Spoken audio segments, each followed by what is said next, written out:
to fight for and try and achieve. On April the 25th at about 10:30, we noticed something big caught in the nets.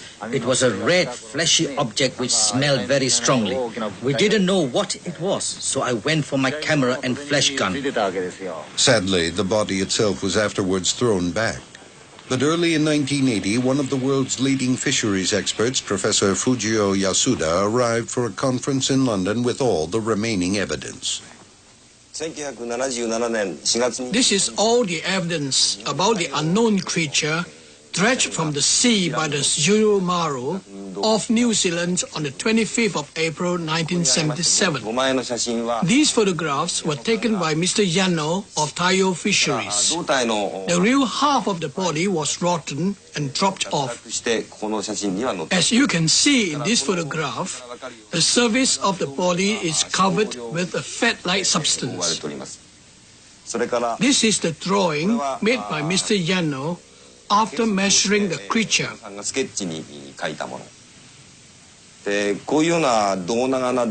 can't think of any known fish which has this shape. I can't tell what this creature is, but I assure you that it is completely unknown to us. Go to Blanding, Utah, you'll see carvings of dinosaurs on the cliff there. Apparently they knew about dinosaurs in Utah. The Indians knew about them. They killed them, apparently. This is a cave painting in Australia showing a guy running away from what appears to be a dinosaur.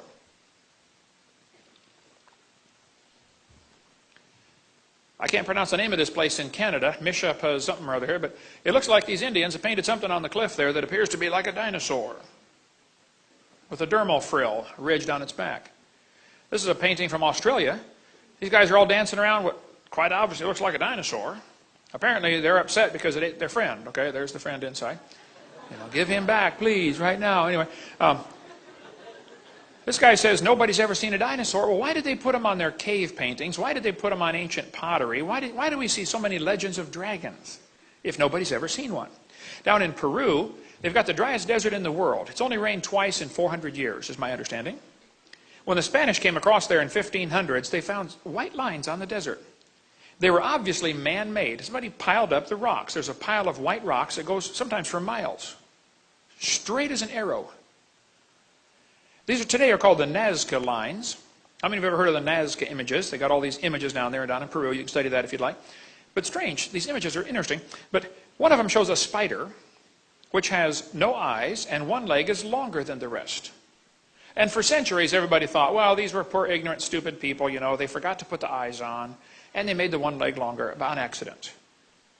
Recently, there was a spider discovered in the Amazon jungle 1,000 miles away.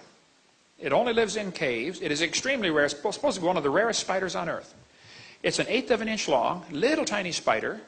Lives 1,000 miles away in the dark, in the caves. The spider has no eyes. And during mating season, that one particular leg grows longer, and it exchanges DNA off the tip of that leg for 15 seconds.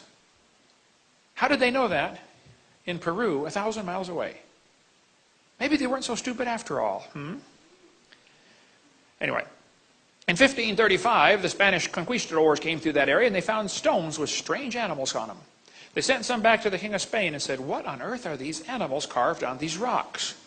The king said, I have no clue. Today they're called the Ica burial stones from Ica, Peru.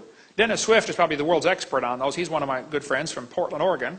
He did a great session at our boot camp in 2005, our creation boot camp we have in Pensacola, Florida. And we've got his DVDs of him speaking on the Ica stones. Oh, it's incredible. You can still get those on our website. But these stones show dinosaurs on them. The Nazca burial stones from about the time of Christ, plus or minus a few hundred years. Some of them show brain surgery. They find brain surgery instruments, hardened copper, tempered copper instruments for cutting into people's heads, apparently. Some of them show heart surgery, limb reattachment, steam engine. One of them showed what looks like a steam engine.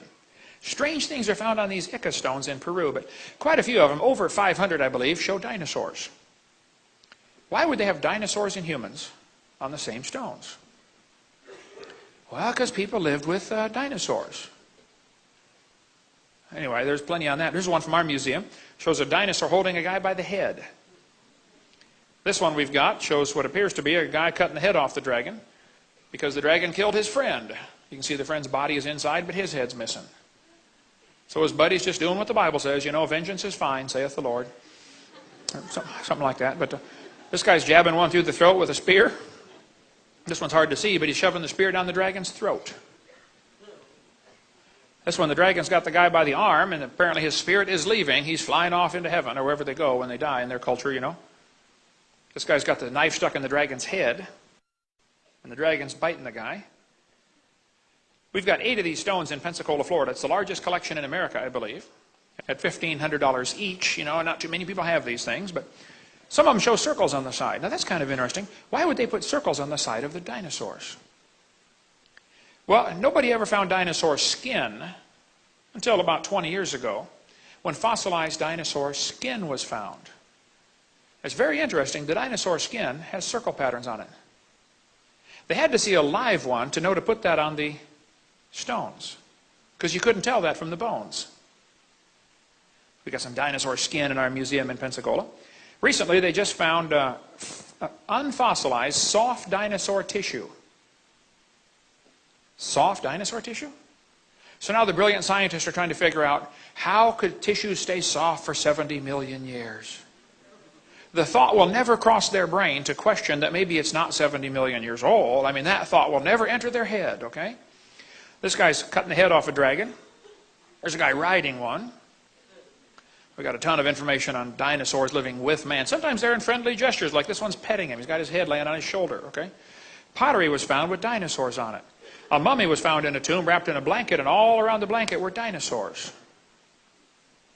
Why would they put dinosaurs on their blankets? Why would they put them on their pottery? Why would they carve them on cliff walls? Why would they put them on their waistbands? In Acámbaro, Mexico, 56,000 ceramic figurines of dinosaurs were found. They knew about them in central Mexico. They have always lived with man. They did not live millions of years ago. But everybody today is saying dinosaurs lived millions of years ago. Nobody's ever seen one. Yeah, I think they have, okay. An Italian peasant killed a dragon that was bothering his cows. They had it stuffed and mounted for a museum display in 1572. By the way, you know why so many Italians are named Tony? Years ago, they were shipping them to America, and they stamped on their forehead, "To New York." Just a little bit of trivia there. But the Sutton artifact appears to show what it looks like a pterodactyl with its wings folded up. This lady sent me this picture of the dragon found in Utah. Said, "Brother Hogan, looks like a dinosaur to me, carved on the cliff up here." Roman artifacts were found in Tucson, Arizona. By the way, the Romans came across the ocean way before Columbus did. Columbus was not the first white man across the ocean. There was trade back and forth for centuries until the Catholic Church kind of had the Dark Ages come in and shut down knowledge and information. But Brendan the Navigator came across in 500 AD. Roman coins, or Hebrew coins, were found in Ohio in a burial mound. There was trade back and forth at the time of Christ across the ocean. But in a Las Lunas Decalogue stone here found in New Mexico, there's an 80-ton stone showing the 10 Commandments in Byzantine, which was only used about 500 AD, is my understanding. Somebody came across, tried to evangelize America, made it as far as New Mexico, 1,500 years ago. But one of these Roman swords shows what quite obviously appears to be a dinosaur on it. How on earth could they get dinosaurs on their swords at the time of the Roman Empire? During the age of sailing ships, there are thousands of legends of people sighting sea monsters. Well, if you're in a sailboat, it's kind of quiet going through the water, okay? With a diesel engine, they can hear you coming 50 miles away underwater. Of course, you're not going to see one, all right? But there are legends all over of dragons living with man. I think we've really been lied to. We could spend a long time on dragon legends. I read prolifically on that topic about dragon sightings down through history. Just get our video number 3 if you want more on dragon legends. Did you know there are actually stories of giant octopus living in the ocean? I mean, like really, really, really big octopus. One octopus washed up on the beach in Florida. It was 200 feet across and weighed 5 tons. That's a big octopus. A whale was killed near Seattle. Inside the whale's stomach was one arm to an octopus that was 150 feet long. Whales love to eat octopus. And if a whale eats too much octopus, he'll get sick and puke it back up. And if you ever see a piece of puked up octopus floating around in the ocean, be sure to grab it. It's worth a fortune. Does anybody know what they make out of puked up octopus? Perfume. That is correct. That explains a few things, doesn't it, fellas? Hey, dear, you smell like a puked up octopus. Yeah, and you can sleep on the couch for a month, too. Yeah. There are giant squids found out there in the ocean. I mean, really big squids. We could spend a long time about that one. A giant squid washed up on the beach in New Zealand. They said it was a baby. Full grown, it would have been 150 feet long. People say, no, wait, Hovind. If there are dinosaurs mentioned all through history, are dinosaurs mentioned in the Bible? Oh, yeah. Dinosaurs in the Bible? Yeah, we're going to cover that in the next session. Dinosaurs not only mentioned in the Bible, some dinosaurs might still be alive. We'll cover that in a minute.